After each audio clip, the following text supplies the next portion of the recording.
It's time to be bad. It's time to be naughty. It's time to throw out all the rules that I normally do with simple, easy, healthy cooking.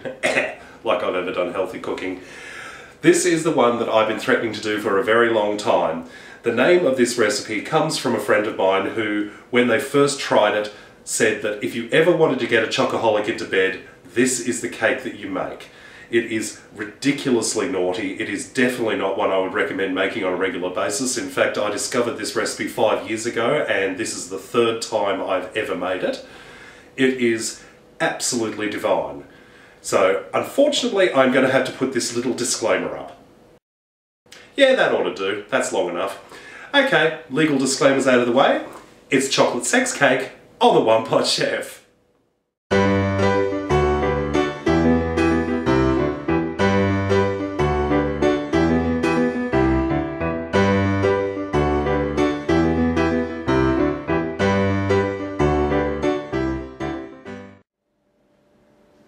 In our mixing bowl we have 1.5 cups of self-raising flour, half a cup of plain all-purpose flour, and half a cup of cocoa powder.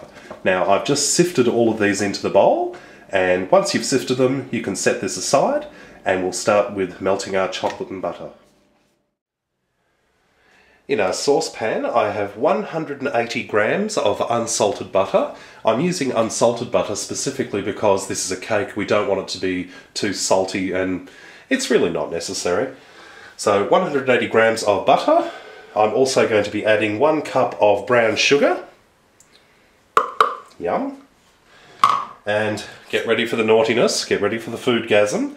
400 grams. 400 grams of dark chocolate chips. Yum. Now we're just going to slowly melt this over a very low heat until it is all completely combined and gone together. Now when I say dark chocolate, make certain you're using regular dark chocolate or sweetened dark chocolate. If you use a very, very bitter dark chocolate like the 75 or 80% cocoa content, it's too bitter, it makes the cake taste like it's burnt. So make sure it's just your regular dark chocolate dots. They are sweet to taste, but not terribly sweet, so semi-sweet I suppose. So basically that's all we're going to do at this point. We're just going to melt these together. And when it's done, we're going to add it to our cake mix. I've made a small well in the centre of our dry ingredients. Get ready for an ultimate food porn moment as I pour the chocolate in. Ooh.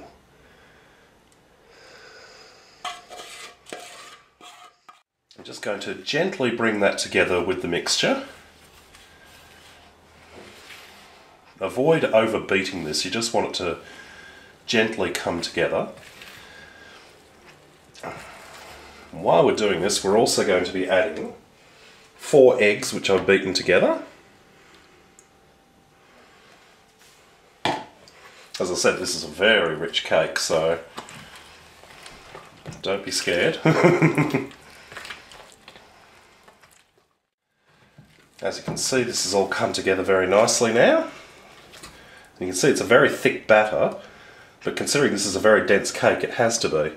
So that's ready to go straight into our cake tin. I've lightly greased it. It's a ring tin. I do it because it's perfect for this kind of cake because we don't want a soggy middle or anything, and this kind of cake tin pretty much stops that from happening. So here we go with another food porn moment.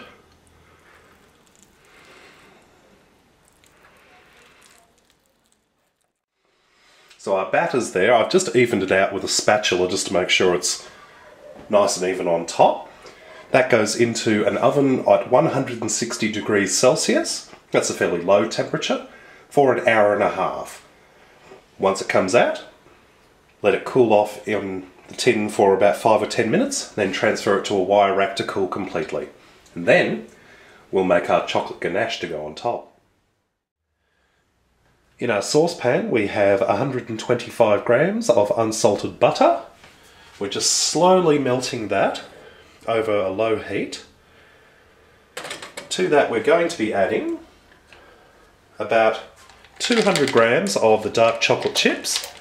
Told you there was a lot of chocolate in this.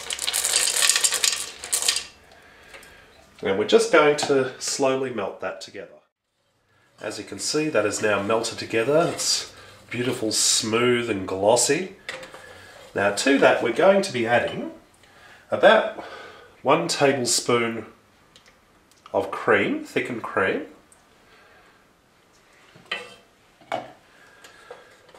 Just to make this unnecessarily rich.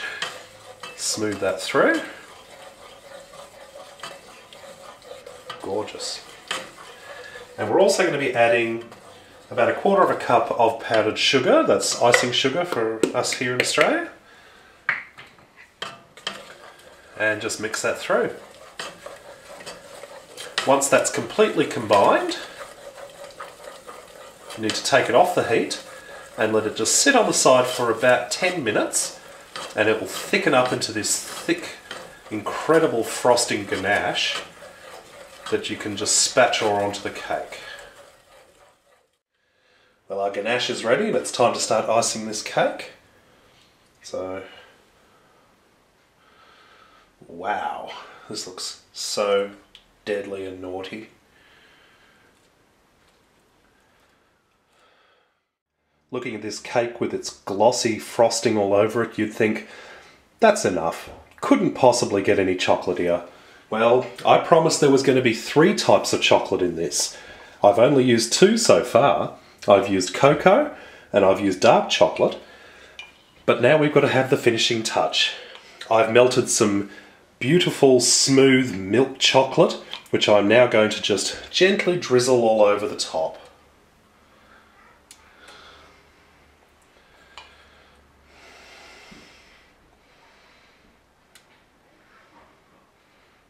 Oh. And there we have our finished result, our delicious, naughty, truly evil chocolate sex cake. I told you it was over the top.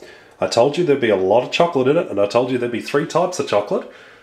So I hope you've enjoyed this video. Check out my other recipes at youtube.com/OnePotChefShow and drop me a line at onepotchef@hotmail.com. Until next time, see you later.